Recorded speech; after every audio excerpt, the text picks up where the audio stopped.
এখন বলে যে সংস্কারের কথা শুনে বিএনপি মাথা খারাপ হয়ে যায়। আমাদের মাথা কোনোদিন খারাপ হয় না। আমরা বলছি ন্যূনতম সংস্কার এবং নির্বাচনের জন্য প্রয়োজনীয় সংস্কার করে দ্রুত নির্বাচন দেওয়া উচিত। পৃথিবীর কোনো সভ্য দেশ এই কথা মানতে পারে না যে একটা অনির্বাচিত সরকার যাদের দেশ পরিচালনার মিনিমাম কোনো অভিজ্ঞতা নাই। আমরা কিন্তু একটা প্রত্যাশা নিয়েই 17 বছর আন্দোলন প্রত্যাশা নাকি হাসিনাকে দেশ থেকে চাইয়ে দেওয়া। বিএনপি থেকেই প্রথম স্লোগান উঠেছিল হাসিনা মুক্ত বাংলাদেশ চাই। এই স্লোগান কিন্তু অন্য কেউ দেয় নাই।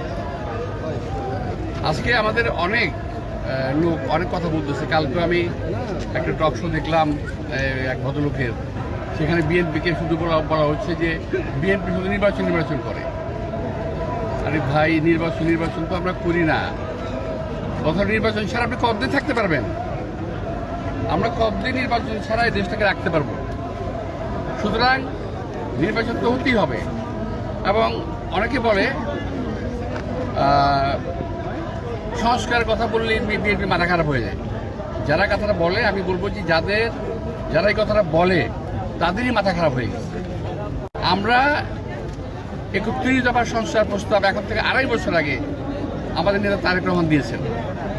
31 দফা যদি ফলো করা হয় তাহলে সংস্কারের অন্য কোনো প্রয়োজন নাই। এখানে সব কিছু আছে, শুধু কাটছাট করতে হতে পারে। আর আমি একটা কথা বলেছিলাম, আমি আজকে আরও ক্লিয়ার করতে চাই। আমি বলছিলাম যে আপনাদের কিছু লোকের কলমের লেখা যে সংস্কার হবে এটা আমরা মেনে নেব না বলছিলাম। তো অনেকে আমার এই কথাকে ভুল ব্যাখ্যা করেছে। কিন্তু আজকে আমি জানতে চাই, যারা আমাকে ভুল ব্যাখ্যা করেছিল তাদেরকে জানতে চাই যে এই সরকারের সংস্কার প্রস্তাব কোন রাজনৈতিক দল এককভাবে মেনে নিয়েছে? কোনো রাজনৈতিক দল আনকন্ডিশনাল মেনে নেয় নাই।